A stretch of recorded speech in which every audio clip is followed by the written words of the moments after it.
Speaker sir, సభను తప్పుదోవ పట్టించడానికి లేదా రైతులను రెచ్చగొట్టడానికి మీరు ఇచ్చిన దాదాపుగా 2 గంటల సమయాన్ని పూర్తి స్థాయిలో ఉపయోగించుకోవాలనే ప్రయత్నం వారు చేస్తున్నారు. వారు సూచనల ముసుగులో మోసమైన ప్రణాళికను పకడ్బందీగా ప్రజల మెదళ్లలో చొప్పించడానికి ప్రయత్నం చేస్తున్నారు. నేను తమ ద్వారా వారికి చేసే సూచన ఏంటంటే 10 సంవత్సరాలు పరిపాలన చేసినారు. మీ అనుభవాలు మీకున్నాయి. మీ వల్ల ప్రజలకు కూడా కొన్ని అనుభవాలు ఉన్నాయి. ఆ ప్రజల అనుభవాల మేరకే ప్రజలు ఒక తీర్పు ఇచ్చిండ్రు. 10 సంవత్సరాలు ఏలిన మీరు 10 నెలలు కూడా పూర్తి చేసుకొని ప్రభుత్వం మీద కొన్ని వందల ఆరోపణలు చేస్తున్నారు. నాకేం అభ్యంతరం లేదు. అది మీ విజ్ఞత, మీ అవగాహన. అదేవిధంగా ఈరోజు వారు సిరిసిల్ల చేనేత కార్మికుల గురించి, బతుకమ్మ చీరల గురించి వారు గొప్పగా చెప్పిండ్రు. నాకేం అభ్యంతరం లేదు. చేనేత కార్మికులకు పని కల్పించడం కోసం ఆనాడు ప్రయత్నం చేసి ఈ పథకాన్ని ప్రవేశపెట్టినామన్నారు.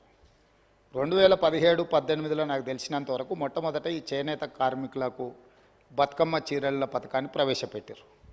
నేను సూటిగా వారిని అడుగుతున్న ఒకటే మాట, అక్కడ ఇక్కడ డొంక తిరుగుడు కాకుండా మీరు ఈ పథకాన్ని ప్రారంభించిన సంవత్సరం మీరు సిరిసిల్లలో నేత కార్మికులకు పనిచ్చి బతుకమ్మ చీరలు తీసుకొచ్చి ఆడబిడ్డలకు పంచిపెట్టినరా, లేకపోతే మీ బినామీలకు కాంట్రాక్ట్లు ఇచ్చి సూరత్ వెళ్ళి సూరత్లో మీ తూకం కింద చీరలు తీసుకొచ్చి చీరల సైజు కంటే సైజు తక్కువ కట్ చేసి దండి కొట్టి ఆడబిడ్డలకు పంచిపెడితే ఆడబిడ్డలు తిరుగుబాటు చేసి ఇవి బతుకమ్మ చీరలు ఆడబిడ్డలు కట్టుకునేటివి కావు అని చెప్పి ఆడబిడ్డలు తిరుగుబాటు చేసిన మాట వాస్తవం కాదా? తమరి ద్వారా వారిని నేను ఏమడగదలుచుకున్నా అంటే ఒకటే మాట, స్ట్రైట్గా సమాధానం. మీరు పథకం ప్రారంభించిన రోజు పేదలకు ఇచ్చిన చీరలు సిరిసిల్ల చేనేత కార్మికులు నేసినాయా?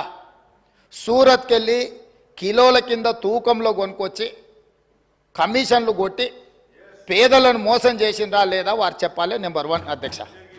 నెంబర్ 2, వారు అధికారం కోల్పోయేటప్పటికి మీరు అదే సిరిసిల్ల చేనేత కార్మికులకు 275 కోట్ల రూపాయలు బతుకమ్మ చీరల బకాయిలు పెడితే మా ప్రభుత్వం వచ్చిన తర్వాత మా మంత్రి పొన్నం ప్రభాకర్ గారు, మా ఆది శ్రీనివాస్ గారు వస్తే 100 కోట్ల రూపాయల బకాయిలు విడుదల చేసింది నేనా కాదా? ఓసారి రికార్డులు చూసుకోవాలి అధ్యక్ష. అదేవిధంగా ఎయిర్పోర్టుకు మెట్రో రైల్ గురించి చాలా విషయాలు వారు మాట్లాడినరు. దాన్ని మళ్ళా ఇంకొక సందర్భంలో నేను వివరంగా చెప్తాను దాని మీద. కానీ వారిని నేను అడిగే ప్రశ్న, ఎంఎంటీఎస్ శంషాబాద్ దగ్గర ఉమ్నాబాద్ వరకు ఎంఎంటీఎస్ వచ్చింది. కేంద్ర ప్రభుత్వము ఎంఎంటీఎస్ను ఎయిర్పోర్టు లోపలికి అనుమతించండి, ఈ 2.5 కిలోమీటర్లు ఎంఎంటీఎస్ను ఎయిర్పోర్ట్లోకి అనుమతిస్తే సామాన్యమైన పేదలకు రవాణా సౌకర్యం ఏర్పడుతుంది. హైదరాబాద్ మహానగరాన్ని నుంచి అంతర్జాతీయ ఎయిర్పోర్ట్కు ఎంఎంటీఎస్ ఏర్పాటు చేస్తామని కేంద్ర ప్రభుత్వం దాదాపుగా 7 సంవత్సరాలు 2.5 కిలోమీటర్లు భూమి ఆ ఎంఎంటీఎస్ నిర్మించడానికి అడిగితే మేము ఇవ్వము, ఈ పథకమే అక్కర్లేదు అని ఎంఏయుడి మినిస్టర్గా, ముఖ్యమంత్రిగా చంద్రశేఖరరావు గారు, తారక రామారావు గారు కేంద్ర ప్రభుత్వం అతి తక్కువ ఖర్చుతో అంతర్జాతీయ ఎయిర్పోర్ట్కు ఎంఎంటీఎస్ నిర్మిస్తామంటే వద్దని తిరస్కరించిన మాట వాస్తవమా కాదా? ఒకవేళ మీరు కాదు అంటే ఆ వివరాలు అన్నీ కూడా తీసుకొచ్చి సభలో పెట్టి సభ ద్వారా తెలంగాణ ప్రజలందరికీ కూడా వారు ఎందుకోసం ఎంఎంటీఎస్ పేదలకు ఉపయోగపడే జస్ట్ 2.5 కిలోమీటర్స్ ఉమ్నాబాద్ నుంచి ఎయిర్పోర్ట్ లోపలికి అనుమతి ఇవ్వకపోవడానికి గల కారణము, దీని వెనకాల ఉన్న కుట్ర, దీని వెనకాల ఉన్న ఆర్థిక రాజకీయ ప్రయోజనము ఏందనేది కూడా ఈరోజు తెలంగాణ ప్రజలకు తెలవాలి. 3వది, ఈరోజు ముచ్చర్ల దగ్గర భూసేకరణకు సంబంధించి వారికి వారే ఊహించుకుంటుండ్రు, వారికి వారే కాయించుకుంటుండ్రు, వారికి వారే రెచ్చగొట్టే ప్రయత్నం చేస్తున్నారు, వారికి వారే భూసేకరణలో కండిషన్స్ పెట్టినమంటుండ్రు. మళ్ళీ ఇవన్నీ చెప్తూనే మీరు న్యూయార్క్ చేయండి, మీరు డల్లాస్ చేయండి, నేను ఎప్పుడూ మీలాక ఓల్డ్ సిటీని ఇస్తాంబుల్ చేస్తా అని వరంగల్ని లండన్ చేస్తా అని, కరీంనగర్ని న్యూయార్క్ని చేస్తా అని ఇట్లాంటి అబద్ధాలు నేను ఎప్పుడు చెప్పలే. ట్యాంక్ బండులో నీళ్లను కొబ్బరి నీళ్ళలాగా చేసి ఎత్తుకొని తాగేటట్టు చేస్తా అని నేను ఎప్పుడు చెప్పలేదు అధ్యక్ష. నేను స్పష్టంగా తమరి ద్వారా వారికి ఏమైనా అనుమానం ఉంటే ఈరోజు అక్కడ భూసేకరణకు సంబంధించి ఫార్మాసిటీతో పాటు అలైడ్ ఇండస్ట్రీస్ కోసం భూసేకరణ చేస్తున్నామని నోటిఫికేషన్లు ఇచ్చిండ్రు. కావాలంటే ఆ నోటిఫికేషన్ నేను అధికారులకు చెప్పి తెప్పిస్తాను. దాంట్లో ఉన్న కండిషన్స్ ఏంది, ఏ మేరకు అక్కడ భూసేకరణ జరిగింది, భూసేకరణకు నోటిఫికేషన్ ఇచ్చిండ్రు అనేదాన్ని నేను స్పష్టంగా వారికి చెప్తాను అధ్యక్ష. ఈరోజు ఆజమాబాద్ ఇండస్ట్రియల్ ఏరియా ఆనాడు ఇండస్ట్రీస్ పర్పస్కు అదర్ పర్పస్కు గవర్నమెంట్ ఇచ్చింది. ఈనాడు ఈ ప్రభుత్వము వాటిని మొత్తం రెసిడెన్షియల్ కింద మార్చుతామని పాలసీ మార్చుకోలేదా అధ్యక్ష? దాంతో భూసేకరణ భూమి అంతా బద్దలైపోయిందా? ఈరోజు ప్రభుత్వం ఫార్మా అండ్ అలైడ్ ఇండస్ట్రీస్తో పాటు అక్కడ నేను తమ ద్వారా వారికి ఈ మహానగరంలో పెట్టుబడులు పెట్టే పెద్ద కంపెనీలకు ఉద్యోగ ఉపాధి అవకాశాలు కల్పించే సంస్థలకు నేను చెప్పదలుచుకున్నా. అక్కడ skill university, young India skill university రేపు సాయంత్రం 4 గంటలకు ప్రారంభించబోతున్నాం. ఇంతగా ప్రోత్సహిస్తామని చెప్పిండు కదా. ప్రతిపక్ష పార్టీ నుంచి వచ్చి భాగస్వామ్యం చేయండి. ఈరోజు హైటెక్ సిటీ దగ్గర ఉన్న నేషనల్ అకాడమిక్ ఆఫ్ కన్స్ట్రక్షన్ ఎన్ఏసిని మేము అక్కడికి షిఫ్ట్ చేసి పెద్ద ఎత్తున స్కిల్ సెమీ స్కిల్డ్ అందరికీ నిరుద్యోగ యువకులకు నేర్పించాలి. అక్కడికి దాన్ని బదిలీ చేసి అక్కడ పెద్ద ఎత్తున వ్యవస్థను ఏర్పాటు చేయాలనుకుంటున్నాం. దాన్ని ప్రోత్సహించడానికి దాంట్లో ఆ కార్యక్రమాలలో పాల్గొనడానికి మీరు ముందుకు రండి. నేను హెల్త్ టూరిజం హబ్ క్రియేట్ చేస్తా అని చెప్పిన. స్పోర్ట్స్ యూనివర్సిటీస్ ఈరోజు యువకులు గంజాయి అని డ్రగ్స్ అని ఉద్యోగ ఉపాధి అవకాశాలు దొరకక వ్యసనాలకు లోనయ్యి తప్పుదోవ పడుతున్నారు. కాబట్టి తెలంగాణ సమాజంలో ఉన్న లక్షలాది మంది నిరుద్యోగ యువకులకు ఒక సాంకేతిక నైపుణ్యం నేర్పించి ఈ రాష్ట్రం ఈ దేశంలోనే కాదు మిడిల్ ఈస్ట్ కంట్రీస్ నుంచి వివిధ దేశాలకు వెళ్ళి ఉద్యోగ ఉపాధి అవకాశాలు పొందాలి అని చెప్పి అక్కడ స్కిల్ యూనివర్సిటీతో పాటు ఇతర దానికి సంబంధించిన నైపుణ్యం కలిగిన విద్యా అవకాశాలు కల్పించే యూనివర్సిటీలకు నేను అక్కడ అవకాశం ఇస్తా అని చెప్పిన అధ్యక్ష. అదేవిధంగా హెల్త్ టూరిజం ఈరోజు మిడిల్ ఈస్ట్ కంట్రీస్ నుంచి ఇతర దేశాల నుంచి ఆయా దేశాలలో వైద్య పరిస్థితులు లేక అక్కడ వసతులు లేక ఈరోజు భారతదేశంలో ముఖ్యంగా హెల్త్ సిటీగా డెవలప్ అయిన హైదరాబాద్కి వేలాది మంది ఇక్కడికి రావాలనుకుంటున్నారు అధ్యక్ష. ఈరోజు ఇక్కడ ఉన్న అంతర్జాతీయ ఎయిర్పోర్ట్ నుంచి బంగ్లాదేశ్కో మిడిల్ ఈస్ట్ కంట్రీస్కి డైరెక్ట్ ఫ్లైట్ ఉంటే ప్రతిరోజు వేలాది మంది ఈరోజు ఇక్కడికి వచ్చి వైద్యం పొందాలి అని వస్తున్నారు అధ్యక్ష. అందుకోసం నేను హెల్త్ టూరిజం హబ్ను తయారు చేసి అక్కడ ఒక 1000 ఎకరాల ప్రపంచ స్థాయి వైద్య సౌకర్యాలను ఏర్పాటు చేసే సంస్థలను పిలిచి ఇక్కడ హైదరాబాదు నగరంలో ఉన్న పెద్ద పెద్ద కార్పొరేట్ ఆసుపత్రులతో పాటు పేదలకు అతి తక్కువ ధరతో వైద్యాన్ని అందించడానికి అన్ని రకాలుగా ఎన్నెన్ని డిసీజులు ఉన్నాయో వాటన్నిటి కూడా స్పెషలైజ్డ్ హాస్పిటల్స్ ఏర్పాటు చేయాలని అక్కడ మేము నిర్ణయం తీసుకున్నాం అధ్యక్ష. అదేవిధంగా స్పోర్ట్స్ అండ్ గేమ్స్ చిన్న చిన్న దేశాలు ఒలింపిక్స్ లాంటి పోటీలలో వాళ్ళు ఎన్నో పథకాలు తీసుకెళ్తారు. 140 కోట్ల జనాభా ఉన్న భారతదేశము కాంస్య పథకం వస్తే కూడా దేశమంతా 100 కోట్ల మంది చప్పట్లు కొట్టే పరిస్థితి వచ్చింది అధ్యక్ష. ఎందుకు అధ్యక్ష? ఒకనాడు ఏషియన్ గేమ్స్ గచ్చిబౌలిలో మనం నిర్వహించుకున్నాం అధ్యక్ష. అంతర్జాతీయ స్థాయిలో ఆటల పోటీలు నిర్వహించుకున్న హైదరాబాద్ రాష్ట్రము తెలంగాణ ఈరోజు ఆనాడు నిర్మించిన ఇన్ఫ్రాస్ట్రక్చర్ని ఈరోజు మనము అసలు ఎలాంటి ఉపయోగం లేకుండా నిరుపయోగంగా తాగుబోతులకు అడ్డాగా ఈ స్టేడియంలన్నీ మారుతున్నాయి. అందుకే ఈరోజు ఉన్న స్టేడియంలతో పాటు అక్కడ ఒక స్పోర్ట్స్ యూనివర్సిటీని పెట్టి అంతర్జాతీయ ప్రమాణాలతో ఈ దేశంలో ఉండే యువకులకు అందరికీ ఇక్కడ శిక్షణ ఇవ్వడానికి అన్ని ఏర్పాట్లు చేయాలని మేము అక్కడ ప్రయత్నం చేస్తున్నాం అధ్యక్ష. ఇదే కాదు, ఈరోజు BCCI క్రికెట్ ప్రపంచంలో ఎంత పాపులరో మీకు తెలుసు. సిరాజ్ మొన్ననే వరల్డ్ కప్లో మన హైదరాబాద్ నుంచి 12th క్లాస్ చదువుకున్న యువకుడు, పెద్దగా చదువు పీజీలు PhDలు డాక్టరేట్లు చేయకపోయినా 12th క్లాస్ చదువుకున్న ఒక హైదరాబాద్ నగరం నుంచి ఒక సామాన్యమైన కుటుంబంలో నుంచి వచ్చిన సిరాజ్ క్రికెట్లో ఇండియాకు ప్రాతినిధ్యం వహించి కప్పు గెలిపించుకొని వస్తే ఈరోజు మినహాయింపులు రేపు క్యాబినెట్లో చెప్పిన నేను అతనికి అన్ని మినహాయింపులు ఇచ్చి అతనికి ఒక గ్రూప్ 1 స్థాయి ఉద్యోగం ఇవ్వాలని నిఖత్ జరీన్ మనకు ఒలింపిక్స్లో మెడల్ తీసుకొస్తే ఆవిడకు ఉద్యోగం ఇస్తామని చెప్పి ప్రభుత్వం ఇంతవరకు ఇవ్వకపోతే క్యాబినెట్లో పెట్టి రేపటి క్యాబినెట్లో నిఖత్ జరీన్కి ఒక గ్రూప్ 1 స్థాయి ఒక డిఎస్పీ స్థాయి ఉద్యోగాన్ని ప్రభుత్వ ఉద్యోగాన్ని ఇవ్వాలని చెప్పి ఇవాళ యువకులకును క్రీడల వైపు ప్రోత్సహించాలన్న ఆలోచనతో అక్కడ ఒక స్పోర్ట్స్ యూనివర్సిటీ ఒక స్పోర్ట్స్ హబ్ చేయాలనుకుంటున్నాం అధ్యక్ష. బీసీఐతో మాట్లాడి అంతర్జాతీయ ప్రమాణాలతో క్రికెట్ నిర్వహించడానికి అక్కడ ఒక స్టేడియం నిర్మించడానికి బీసీసీఐతో నేను మాట్లాడిన అధ్యక్ష.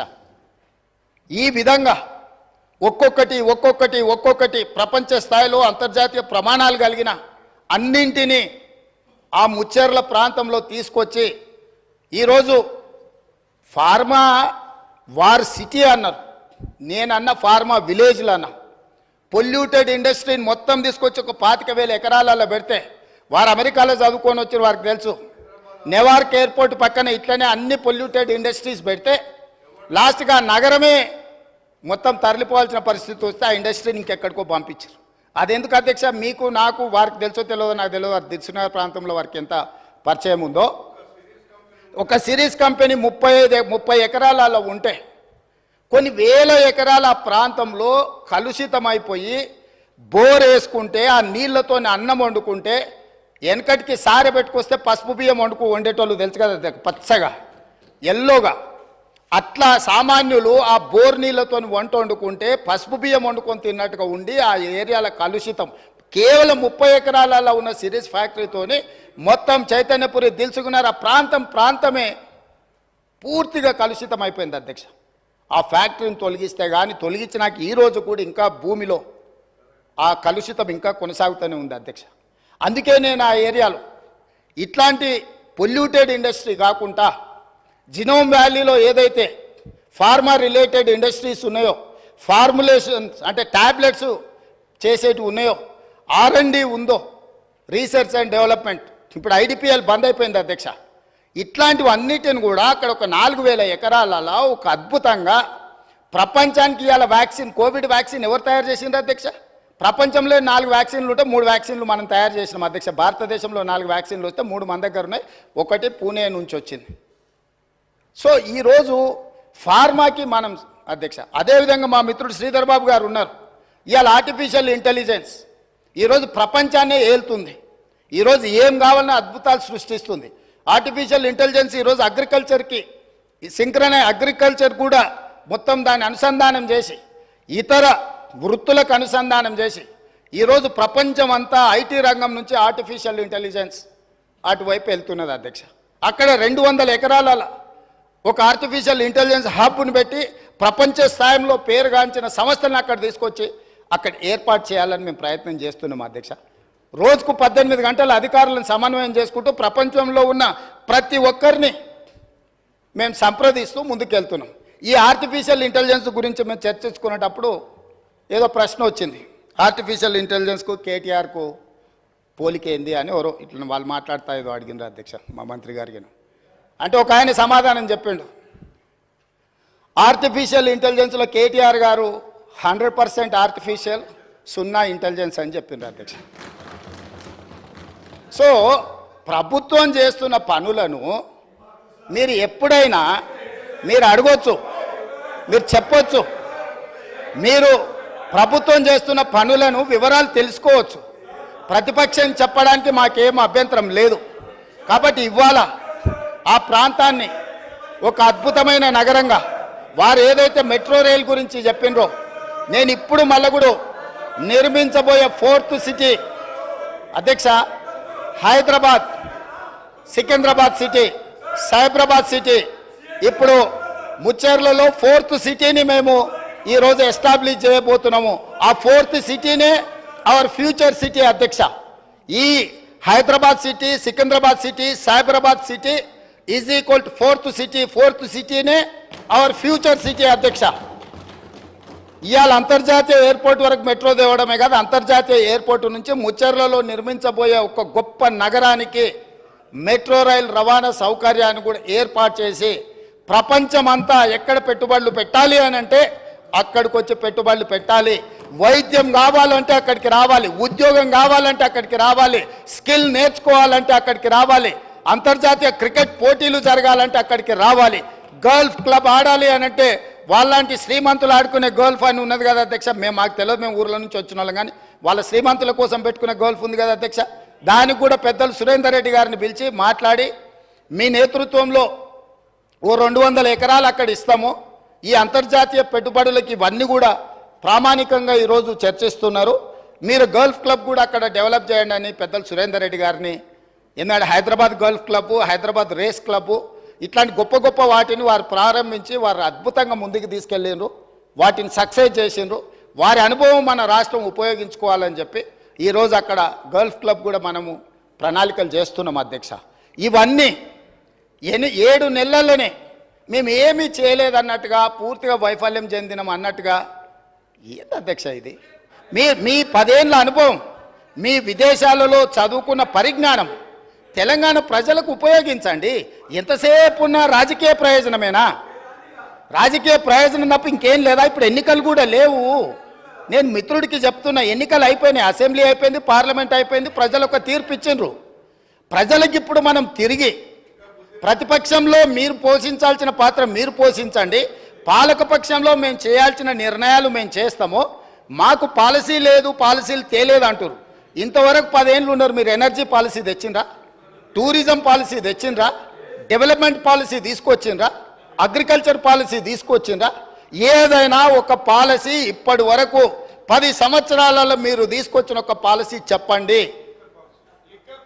అదొక్కటి మాత్రం వచ్చింది. ఇంకా నేను అనదలుచుకోలేదు, అంత లోతుకు వెళ్ళదలుచుకోలేదు, ఎందుకంటే అనవసరమైన విషయాలు సభలో మనం ఎక్కువ చర్చించడం వల్ల ఉపయోగం లేదు.